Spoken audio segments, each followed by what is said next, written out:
మీ విషయానికి మరొకసారి వస్తే ఇప్పుడు ఎకనామిక్స్ బిఏలో ఎకనామిక్స్ మీరు చేశారు అని చెప్పేసి నేను విన్నాను.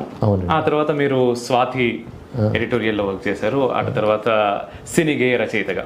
అయితే ఈ బిఏ ఎకనామిక్స్ కంటే ముందు మీరు ఎక్కడ ఏంటి అని చెప్పేసి నేను ఎంత ప్రయత్నించినా ఎంతమందిని కనుక్కున్నా కూడా నాకు ఎటువంటి ఇన్ఫర్మేషన్ దొరకలేదు.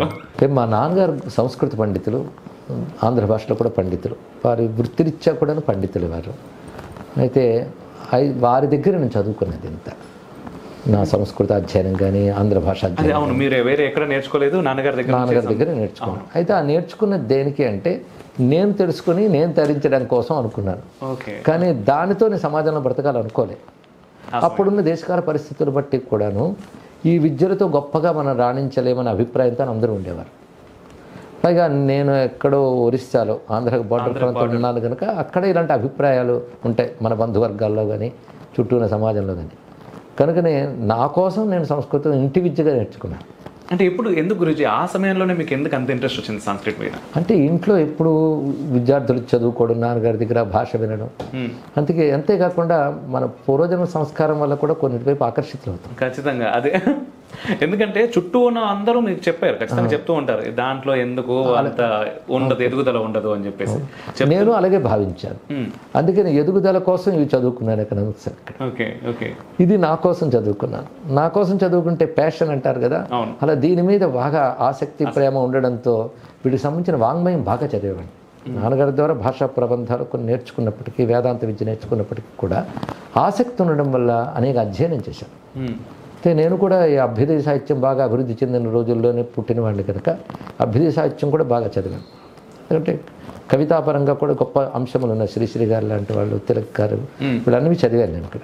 అందులో కవితాపరంగా వాళ్ళ భావాలు ఇవన్నీ నాకు చాలా ఆకర్షించాయి. తర్వాత భావ కవిత్వం, సంప్రదాయ కవిత్వం ఇవన్నీ నేను చదువుకున్నాను. అంటే నాన్నగారి దగ్గర నేర్చుకున్న భాషా నేపథ్యం వల్ల ఇవన్నీ చదువుతూ వాటిలో గొప్ప విషయాలు తీసుకుని ప్రభావితున్నాయి. దానివల్ల రచనాశక్తి ఒకటి వచ్చింది. ఈ రచనాశక్తి రావడం వల్ల సహజంగా రచనాశక్తిని వినియోగించుకోవడం రెండు రంగాలు. అప్పటికి పత్రికా రంగం చాలా ఎక్కువగా ఆదరణ ఉండేది. ఇప్పుడు రకరకాల మీడియాలు వచ్చాయి కానీ అప్పుడు ప్రింట్ మీడియా ప్రధానం కనుక అటువైపున ఆకర్షితున్నాను. అందుకే నేను ఎకనామిక్స్ నేను చదువుకున్నప్పటికీ కూడా ఆ విద్యపై ఆసక్తి అంతగా లేదు నాకు. అందువల్ల నేను ఇటువైపు నాకున్న వ్యక్తిగతమైన అభిరుచితో పత్రికల వైపు వెళ్ళాను. పత్రికలో పనిచేసిన తర్వాత పాటలు రాసే, పద్యాలు రాసే శక్తి ఉంది కనుక సహజంగా సాహిత్యం తన యొక్క అభిరుచి తీర్చుకోవడానికి మరో రంగం వైపు చూస్తాం. శక్తివంతమైన మాధ్యమం సినిమా రంగం. పైగా ఉన్న వాళ్ళందరూ, అప్పుడు ఉన్న వాళ్ళందరూ గొప్ప గొప్ప పండితులు ఉండేవారు కదా. దేవులపల్లి కృష్ణశాస్త్రి గారు, నారాయణ రెడ్డి గారు, అలాగే మహానుభావులు వేటి సుందరమూర్తి గారు, ఇంకా పూర్వం చూసే సముద్రాల గారు, ఇలాంటి వాళ్ళని చూస్తే అంత గొప్ప వాంగ్మయం ఇచ్చారు. ఆరుద్ర గారు మొదలైన వాళ్ళందరూ మనకి అలాగా కీర్తి తెచ్చుకోవాలని అనిపిస్తుంది ఆ వయసులో సహజం. కాబట్టి అటు ప్రయత్నించాను. అనుకోకుండా నాకు అటు అవకాశాలు వచ్చాయి. మంచి మంచి పాటలు అలాగే విడిచిపెట్టే వరకు నేను ఎప్పుడు బిజీగానే ఉన్నాను పాటలు రాయడంలో కూడా. అయినప్పటికీ మొదటి నుంచి ఈ వాసన ఉంది కదా, మన సంస్కృతిని అధ్యయనం చేయడం, ప్రభావితులు అవ్వడం, దాన్ని మళ్ళీ వ్యక్తపరచడం. అది వ్యక్తిగతంగా నా కోసం నేను వాటికి సంబంధించిన రచనలు కూడా చాలా చేసుకున్నాను. పైగా ఈ నిరంతరం అవన్నీ అధ్యయనం చేయడం వల్ల కలిగిన అనుభూతి, ఒక స్పందన, ఒక స్ఫూర్తి ఒకటి ఉంటుంది. దానితో వాటి విషయాలు మాట్లాడేటువంటి సందర్భం ఏర్పడడం. ఓ 10 మంది వింటే 100 మందికి వినిపించాలని వాళ్ళు అనుకోవడం, 100 మంది వింటే 1000 మందికి వినిపించాలనుకోవడం, అలా ప్రవచన జీవితం మొదలైంది. ఓకే. అయితే మీరు ఎకనామిక్స్ చేశారు, బిఏ అయిపోయిన తర్వాత మీరు పత్రికా రంగంలోకి వస్తానన్నప్పుడు ఇంట్లో అమ్మా నాన్న దగ్గర నుంచి అయితే మొదలు, మీ ఇంట్లో ఎవరికి చెప్పుకున్నా వాళ్ళకి చెప్పే వెళ్ళాలి. అవును కదా. చెప్తున్నప్పుడు అంటే మీ భవిష్యత్ అలా కాదు, ఇలా వెళ్తే బాగుంటుందని చెప్పేసి అమ్మో నాన్నో ఎందుకు మనకి ఇవన్నీ, ఈ పత్రికా రంగం మనం కొంచెం మళ్ళీ అక్కడే. అవును, నిజమే. వాళ్ళ మాట అన్న మాట కూడా వాస్తవమే. అయితే మాది మధ్యతరగతి కుటుంబం కనుక ఏదో పెద్దగా ఖర్చు పెట్టుకుని చదివేటంత పరిస్థితులు కూడా అప్పుడు లేవు. 2, మా నాన్నగారికి కూడా సహజంగా ఇవే చదువుకున్నారు కనుక కొంచెం మనస్సులో కొంచెం సాహిత్యం మీద వాటి మీద ఆయనకి అభిమానం ఉంది కనుక నన్ను ఆటంకపరచలే. ప్రయత్నించు, ఫలించిందా సంతోషం అన్నారు.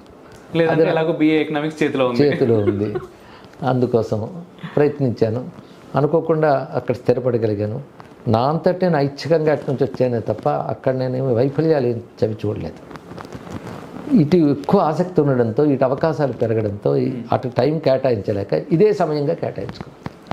అయితే చిత్రం ఏంటంటే నా చలనచిత్ర రంగం, పత్రికా రంగం, బ్రతుకు తెరువు కోసం అనుకున్నాను, కానీ ఈ రంగం ఎప్పుడు నేను బ్రతుకు తెరువు కోసం అనుకోలేదు. బ్రతుకే అనుకున్నాను, అంతే, మరొకటి కాదు. ఎందుకంటే నాకు ఒకటి అర్థమైంది, సంపాదించాలని జీవించడం కాదు, మనం జీవిస్తుంటే అది వస్తుంది అని ఒక భావం ఏర్పడింది. అయితే అందరికీ ఇలా ఉంటుందని అనుకోను, అది భగవద్ అనుగ్రహం, అనుకూలం కూడా ఉంటుంది ఇక్కడ.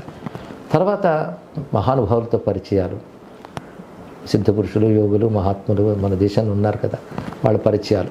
అయితే అప్పటికే జీవితం చాలించిన మహానుభావుల చరిత్రలు, జీవిస్తున్న వాళ్ళ యొక్క మహానుభావుల జీవన విధానం, ఇవి కూడా నా స్ఫూర్తి కలిగించే చాలా.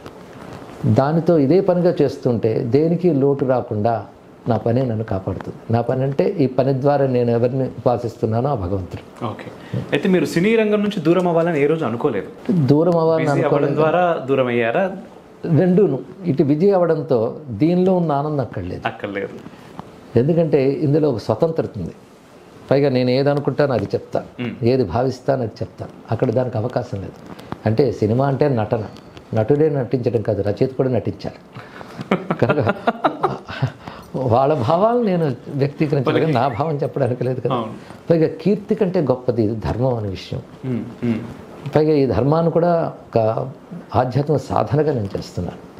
అందుకని నేను ధర్మం చెప్పి ధర్మాన్ని ఉద్ధరిస్తున్నాననే భ్రమ భావం నాకేనాడు లేదు. ఎందుకంటే ధర్మం పట్టుకున్నామంటే దైవాన్ని పట్టుకున్నాం. ధర్మమే భగవంతుడి శరీరం. అందుకే ధర్మంతో పట్టుకున్నట్టే భగవత్ స్పర్శం అనుకుంది. అందుకు దాని గురించి అధ్యయనం చేస్తూ, దాని గురించి మాట్లాడుతూ, అదే ఆలోచన చేస్తుంటే చింతన అంతా భగవన్మయం అవుతుంది. ఇక్కడ సార్థకం అవుతుంది అది.